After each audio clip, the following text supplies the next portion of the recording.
Good morning, students. We are going to review our answers from Chapter 6, and then we're going to do Chapter 7 today. Okay, so in Chapter 6, we had a couple of new characters. Who were the new characters that we met? The doctor that Henry is now working for, and then there was a cook. And so we met those two new people in our story. What were some of the treats that Henry brought home? He brought home a bunch of things. Hopefully you thought of quite a few things. He brought home a loaf of brown bread and some milk, some butter, some dried meat, and a bone for Watch. And then also he brought home a great little treat that they were super excited about, the cookies. And so the cook had given him a cookie, and so he was a really, really good brother, and the one cookie he had originally gotten, he wasn't going to eat. He was going to share it with everybody, but then she gave him a bunch. So Henry is working at the doctor's house. What are some of the jobs that he did that day? He cut the grass. He washed the car and washed the sidewalks and things like that. They decided they wanted a pool. Did you remember how they are going to do that? They're going to build a little dam and make them a pool so that they can bathe and cool off. And then at the end of the story, what happened? There was a weird sound outside, and they were not sure, and it scared them. Watch was barking and growling. They heard a stick crack. And so what do you think it was? We're going to probably find out, maybe. Actually, I don't think we find out in this chapter. I assume eventually we're going to find out what that was. Okay, so we're going to read Chapter 7. Caroline, can you let Jack out, please? Sorry. Okay, today, Chapter 7, a big meal from Little Onions. Okay. The next morning, Jessie and Henry talked about the queer noise. They did not tell Violet and Benny. "What do you think it was?" asked Jessie. "Do you think it was a rabbit?" "I don't know," said Henry, "but I think someone was in the woods. I'm glad we weren't hurt. Someone must have stepped on a stick and made it crack." "What shall we do?" asked Jessie. "Nothing," said Henry. "Watch is a good watchdog. He loves us now, and if anyone tried to hurt us, Watch would take care of us. He would do more than growl. But after this, we must not let Benny go into the woods alone." "I'll keep Benny and Violet with me all the time," said Jessie. "Good," said Henry, "and keep Watch with you all the time, too." "Good morning, Benny. Time to get up. Today you must build something for me out of stones." "What is it?" asked Benny eagerly. "I'm not going to tell you," said Henry, laughing. "You build it just as Jessie tells you, and you will see." Kind of like a puzzle. He's going to build something he doesn't know what it's going to look like. Henry was so eager to begin work that he ran all the way to town. The doctor came to the door and smilingly looked him over from head to foot. "My mother will tell you what to do today," the doctor said. "She wants you to work in her garden." Mrs. Moore, the doctor's mother, had a sweet face and looked very kind. "Good morning, Henry," she said. "Do you know how to thin out vegetables?" "Oh, yes," said Henry. "I like to work in a vegetable garden." "I haven't had much time to take care of my garden," Mrs. Moore said. "There, see that?" She pulled out a carrot. It had to come out, for it was much too near the other carrots. "Yes, I see," said Henry. He began to thin out the carrots. Mrs. Moore watched him as he pulled out some of the little carrots and put them in a pile. He left the other carrots to grow, and then he began on the turnips. "You are a good worker," said Mrs. Moore. "I can see that." She smiled at Henry. "You may thin out all these vegetables." Then she went into the house and left Henry alone. He worked all the morning. He thinned out the carrots, turnips, and little onions. The mill bells rang at noon, but Henry did not hear them. He still worked on in the hot sun. Then he saw Mrs. Moore looking at him. "You have worked long enough now," she said. "You may come again this afternoon." "What shall I do with the vegetables I pulled up?" Henry asked. "Oh, I don't want them," said Mrs. Moore. "Just leave them in a pile." "Do you mind if I take them?" asked Henry. No, indeed. Do you have chickens? Then, without waiting for an answer, she went right on. You have done good work. Here is $1.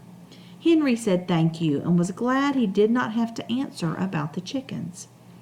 When Mrs. Moore went into the house, he took some of the little carrots and turnips and onions. If he had looked up, he would have seen Mrs. Moore in the window watching him, but he did not look up.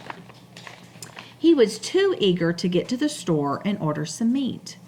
When he arrived at the boxcar, Benny told him, "The building is done. I helped with it." The building was a fireplace made of flat stones. Benny did a lot of the work, said Jessie. He carried stones and found wood for the fire. The fireplace was a very good one. The children and Watch had made a hole at the foot of a big rock between two trees. Flat stones were laid on the floor of this hole and around the sides. More big stones were put up to keep out the wind.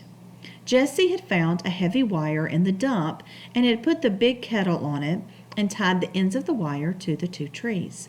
The kettle hung over the fireplace and the fire was laid. Beside the fireplace was a big wood pile.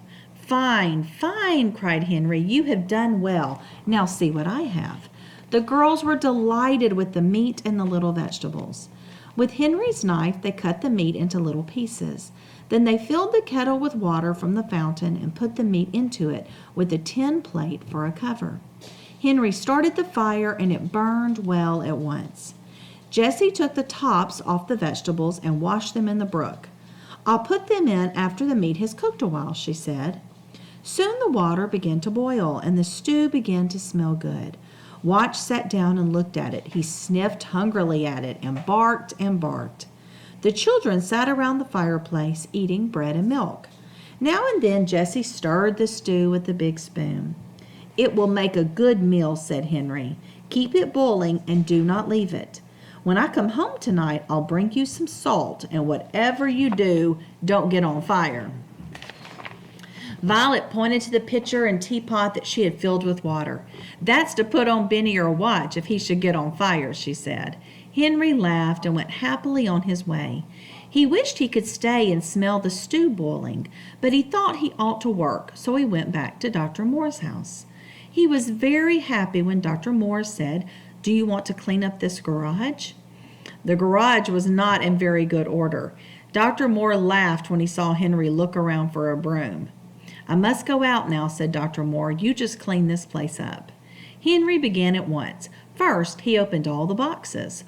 On the biggest box, he painted the word "Tools" with a long-handled brush and a can of paint that he had found.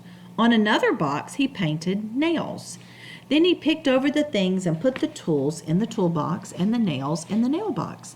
This was fun for Henry because he liked to get things in order. I do too. That's one of my favorite things to do. Henry found a lot of nails that were bent and covered with rust. He put them in his pocket. "I'll ask the doctor for these bent nails," he said to himself. "They are no good to him, but they're fine for me. I can use every old nail I get." Then he washed the floor and washed his paintbrush. When Dr. Moore came home, he found Henry putting brushes, paint cans, and other things on the shelf. My, he cried. He looked at the garage and laughed and laughed. He laughed until his mother came out to see what he was laughing at. "Look, Mother," he said, "look at those tools. Look at the shelf. Look at my hammers." 1, 2, 3, 4 hammers. Your hammer, my hammer, and 2 other hammers. They were all lost. Can you use a hammer, Henry? Look at all the hammers there that Henry found in the messy garage. "Yes, indeed I can," cried Henry. "Take one," said Dr. Moore. "You found them all." "Oh, thank you," said Henry. He showed the doctor the bent nails and was told that he could have those too. He could hardly wait now to start home because he was so eager to show Benny and his sisters his new hammer and nails. "Tomorrow will be Sunday," said Dr. Moore. "Will you come again the next day?" "Oh, yes," replied Henry, who had lost all track of the days. "The cherries must be picked," said the doctor. He looked at Henry in a queer way. "We could use any number of cherry pickers if they were all as careful as you." "Could you?" asked Henry eagerly. "Well, I'll come." So the three said goodbye and Henry started for home. He had another $1, a pocket full of old nails, a hammer, and the pile of vegetables that he had left at noon. On the way home, he bought some salt. You always have to have salt when you cook meat. When he arrived at the boxcar, he began to smell a delicious smell. Onions, he shouted, running up to the kettle. I do like the smell of onions. I like the turnips best, said Violet. Jessie took off the cover carefully and stirred in the salt, and Henry sniffed the brown stew. It was boiling and boiling. A ladle of all things, cried Henry. Where did you get it? Do you know what a ladle is? It's like one of those big spoons with the long handle so that you can get soup out of a pot. I found a tin cup in the dump, said Jessie. We used a long stick for a handle and tied it to the cup with a piece of wire. It makes a fine ladle. These kids are really, really creative in finding things that they need. She ladled out the stew into plates and bowls and put a spoon in each one.